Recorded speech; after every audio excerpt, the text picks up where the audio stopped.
Hey guys, welcome to another episode of the Rocket Chiro Podcast, the business and marketing podcast for chiropractors. My name's Jerry. I'm your host. I'm a former chiropractor. I help chiropractors with websites and local SEO. I help new chiropractors get started. I help stuck chiropractors get unstuck, and I host this particular little podcast. Glad that you guys are with me again today. We're going to talk about cash versus insurance. What should chiropractors do? This is a question that I get a lot with new docs when they're trying to decide how they should go about practice. And the plan for this episode is I'm going to give you some things to think about. We're going to talk just an overview of some of the pros and cons of each. I'm going to give you my very simple answer as to who I think should do insurance. And then we're going to talk at the end about what are some of the keys to having a successful cash practice. So that's going to be our intention, and that's going to be our plan for today. Hopefully you guys can stick around and enjoy that. Get something from it. That's the plan. Before I get too far into that, I do want to say if you want a better chiropractic website that attracts new patients, that is has the potential of ranking well and is really representing your practice well, go to Rocket Chiro and check out the Rocket Chiropractic websites.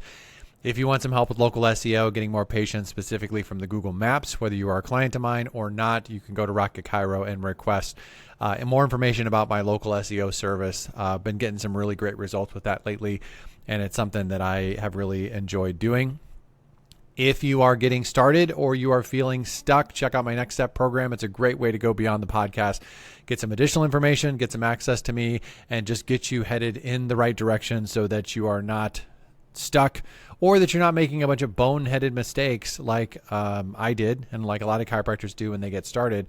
If we can minimize the boneheaded mistakes, minimize the money mistakes, minimize the length of time it takes you to start figuring things out, that is a win for everyone. And that's what Next Step is designed to do. All that can be found at rocketchiro.com. All right, so cash versus insurance. I think the starting point for all of this is just to say that the idea of running pure cash and not having any discussions about out of pocket really isn't a thing anymore. The Mercedes 80s is a long time gone. This has not been the case. I mean, people have had out of pocket expenses for a long time.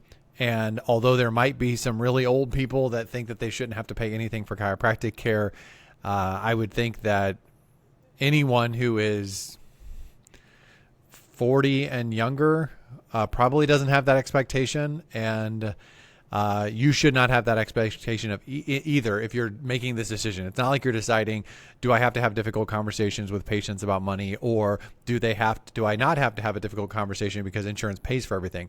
That world doesn't exist anymore. Now, there's probably some exception with the workers' comp and personal injury world, where there are situations where people don't have any out-of-pocket expenses. But when we're talking about health insurance, whether someone has a health insurance or not, whether they have good coverage or bad coverage, they're going to be spending money out of pocket. And this brings me to my second point, which is regardless of what you decide to do, cash or insurance, communication is important. You have to be able to communicate what you're doing, why you're doing, how you're doing it, communicate value, and communicate recommendations in a way that people understand, because it's going to be necessary regardless of how someone is paying you. And something I say all the time on this podcast that I believe is 1,000% true, otherwise I wouldn't say it, that is, people generally don't get mad about how you run your business. They get mad because they thought you ran your business differently. So people get upset about the miscommunication or the feeling internally inside of them that they got duped when they find out you do something different than what they thought you did. Communication is really important.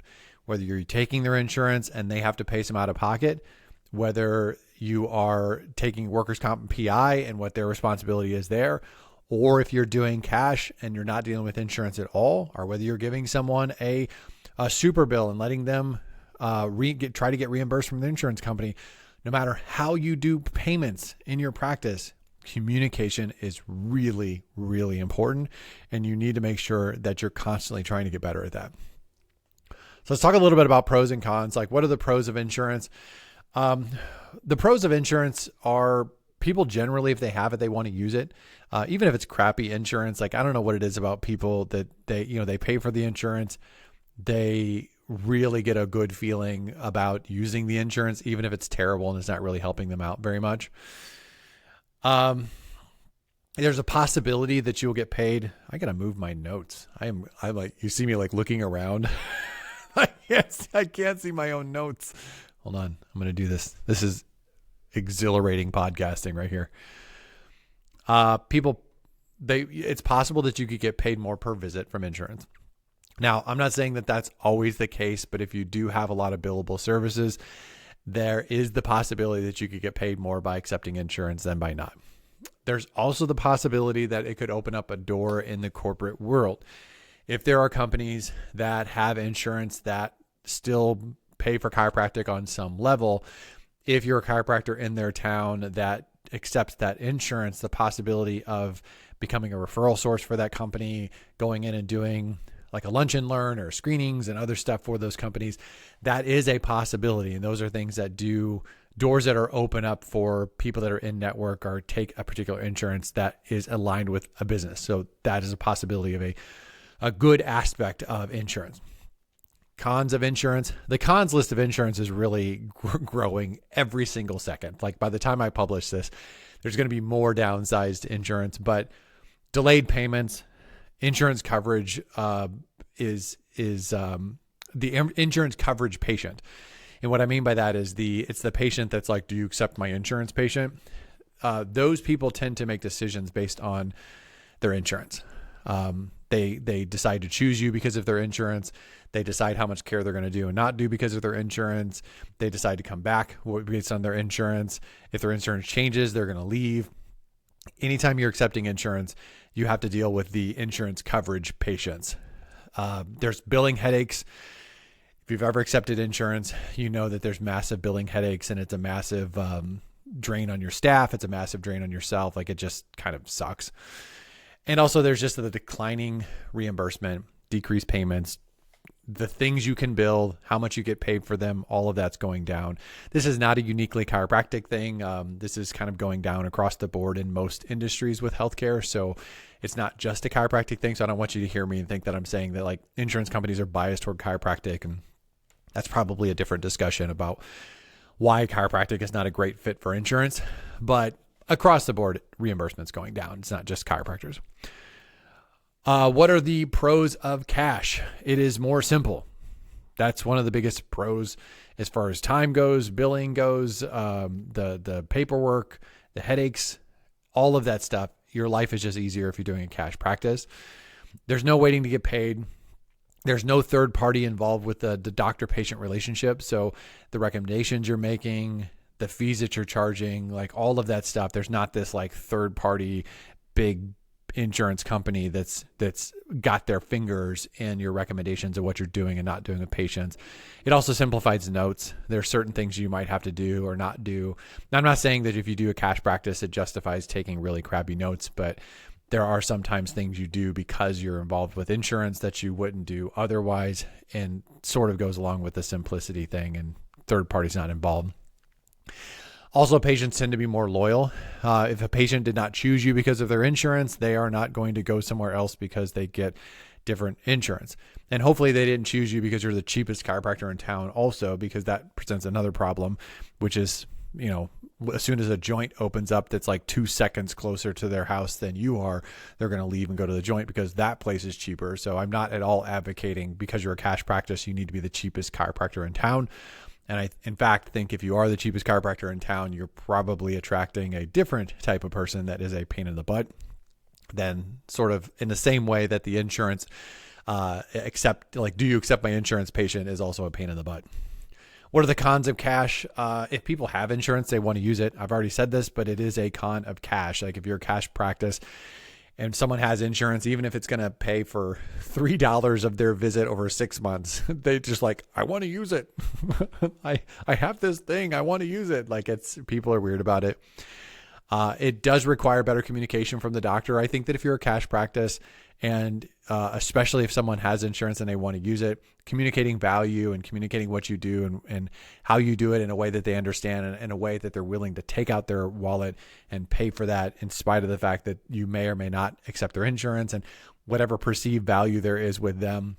I do think it requires a higher level of communication if you're doing that versus if you're doing the insurance thing, which even if it's not helping them all that much, there's sort of a psychological thing that makes it, I think, a little bit easier from a communication standpoint, but communication is still important.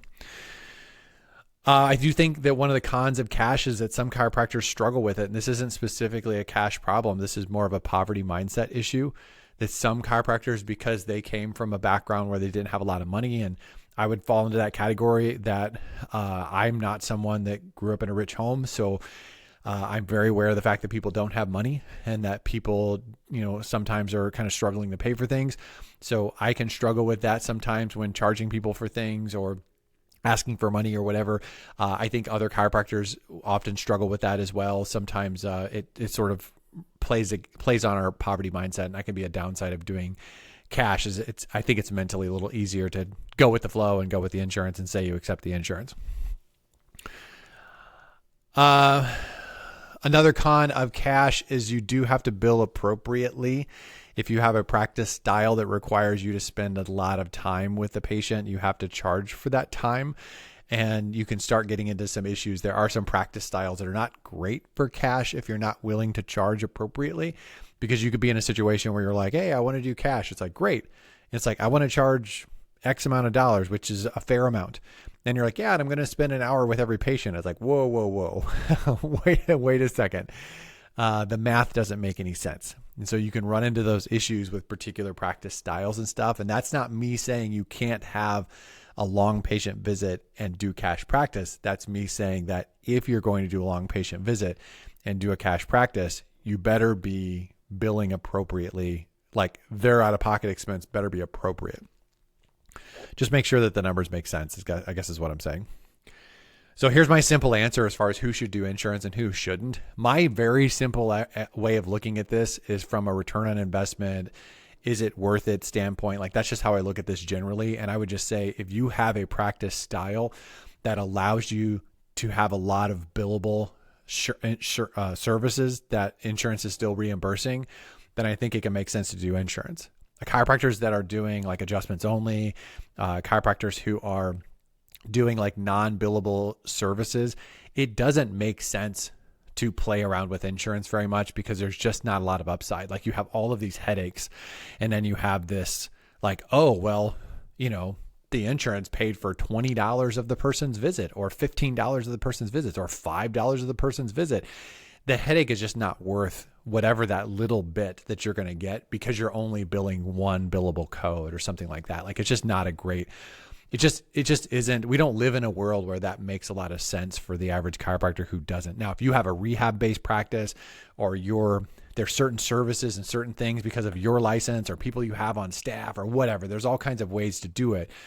If you have a practice style that allows you to bill a bunch of codes and get paid for them, you could still win. Like, the numbers can make sense at that point. And I think that that's really the bottom line. The bottom line is, if it doesn't make sense, then don't do it.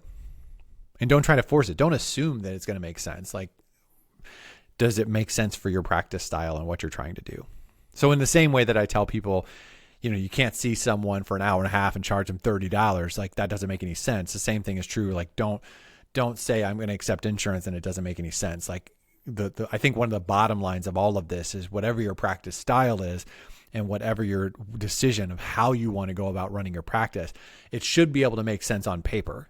Like, you should be able to reach your income goals or close to your income goals within like the time frame and the parameters that you're trying to set. And if that's not the case, you just have to reset things. You have to do something differently.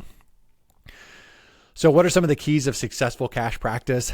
These aren't the only things, but these are the things I put down as I think the four very important things, and that is going to be good communication. I already talked about that, so I'm not going to beat that to death. I think that authority, expertise, social proof, that's important as well. If you're a cash practice and you're someone who you have a really good following on Instagram, you have a really good following on YouTube, you have some celebrity patients, you're on the radio, you're on the TV, you've written a book, like whatever, like those things that put you in a position of like celebrity and authority, those are going to be really, really good things for a cash practice, because those are the type of chiropractors where someone is actually willing to pull out their wallet and pay for it. And they're willing to pay above and beyond what they would pay for Joe Schmo chiropractor, who's not a big deal and who's not important. So I would say one of the goals you should have And I'm not saying you have to be like a big deal across the board and be the greatest chiropractor ever. I talked about that on my last podcast about significance and success and all of that stuff. But I am saying that if you're going to do a cash practice, anywhere that you can start getting more social proof, more authority, you can position yourself as like a go-to person in any particular area. You can kind of be a big deal in a small area or a big deal in a small way. Anywhere you can take advantage of those things, do it. This was even a conversation I had with one of my friends recently where we were talking about social proof, and he was saying that, hey, maybe having celebrity patients sometimes is kind of more of a hassle than it's worth. And because you have to deal with the personality, and sometimes celebrity people are just a hassle to deal with. And I told him, I said, I think that's probably true unless you can take a picture or take a video or leverage that relationship. If you're allowed to let other people know that this person who's a celebrity, who's important, who's a sports person, who's a movie person, who's a popular local person or whatever, if you're allowed to sort of advertise, obviously with that person's permission, that they are a patient of yours, there's a tremendous amount of authority and a tremendous amount of trust and a tremendous amount of benefit that can come from that. And so if you do, that's one way of getting authority and one way of kind of boosting yourself up so that running a cash practice is much easier and you could actually charge a much higher price at that point.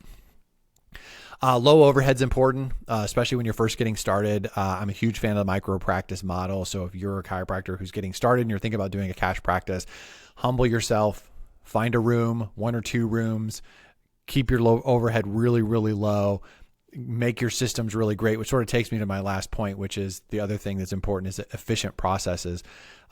Utilizing software, utilizing your time properly, being really efficient, like that's going to be important as well.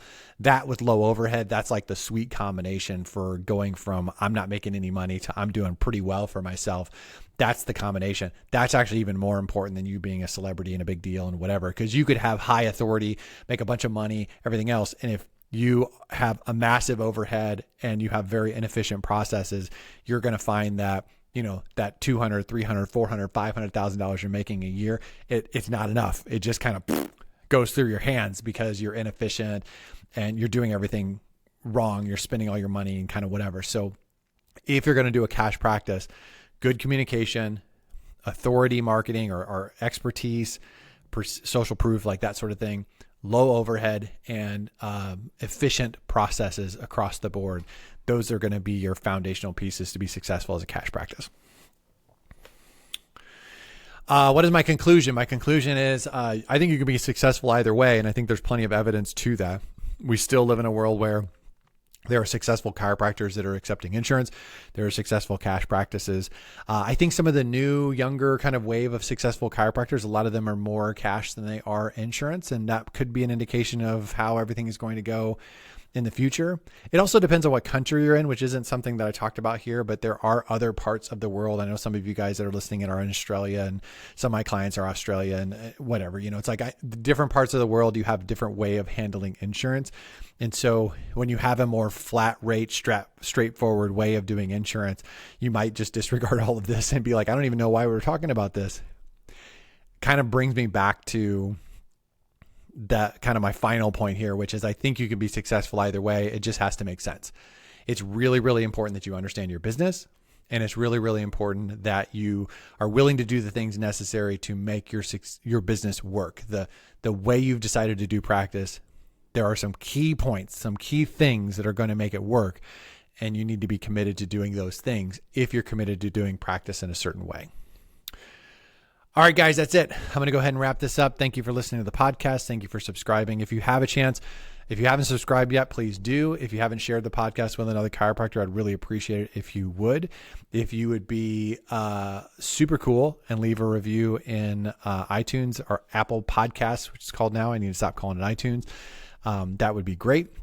If you want to leave a review for Rocket Chiro on Google, you can go to the Rocket Chiro website. There's a review us button that you can click on. It'll take you straight to Google.